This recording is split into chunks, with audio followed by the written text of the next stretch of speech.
Do you ever find yourself questioning yourself while you lie awake at night? How does a ball roll? Or what is Newton's first law of motion? No? Good, because no normal human being questions themselves like that at night. But we're still going to talk about it. 1, 2, 3, funky. This is Isaac Newton, the nerd that got hit by an apple one day and realized that gravity existed. My guy made a lot of discoveries since then, and one of those discoveries is the law of motion. Now, what are these law of motions, you say? Well, let's get on to that, shall we? Law number 1. Inertia! The original explanation of inertia is this. But obviously we're not going to do that. The easiest and fastest way to explain it is if you push something, it moves. Yeah, that's basically it. Law number 2. Mass and acceleration. Basically, the law states that the acceleration of an object depends on how heavy it is.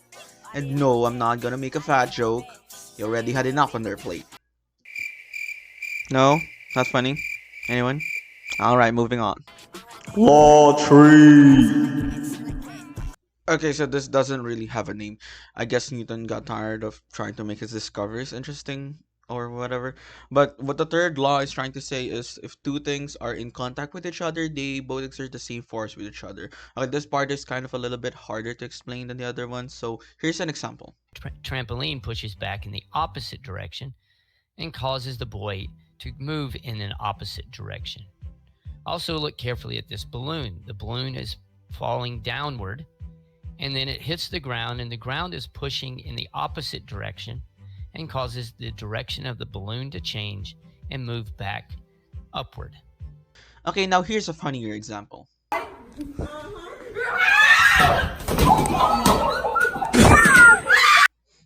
And that concludes our brief explanation of law of motion.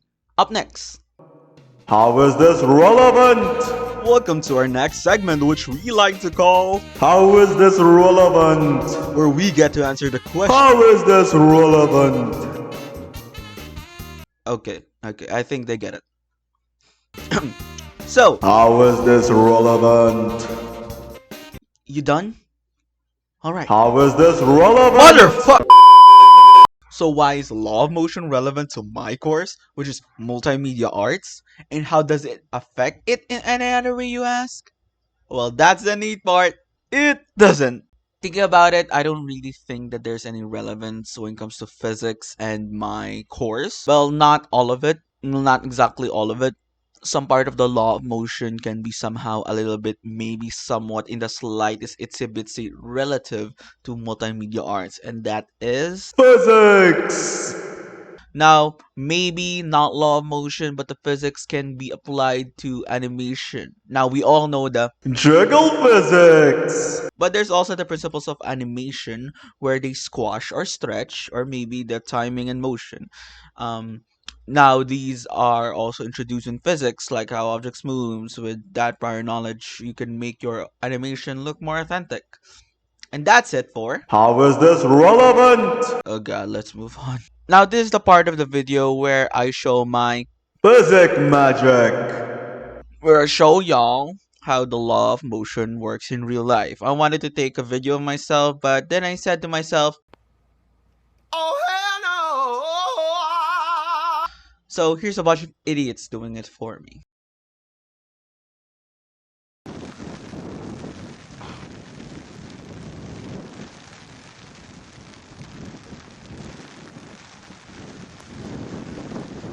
Every object stays at rest unless acted upon by an outside force.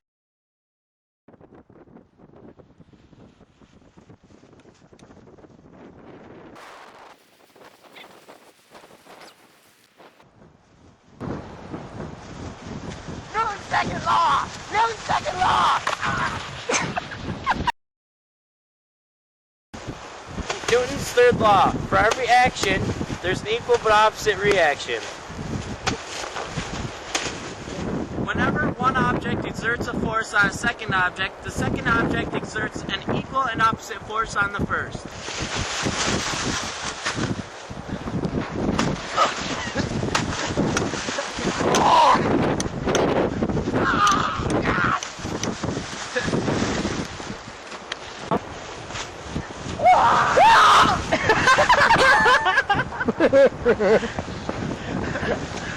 And with that said, that's it for my presentation. Thanks for watching. I will never do this again. Goodbye. Oh god.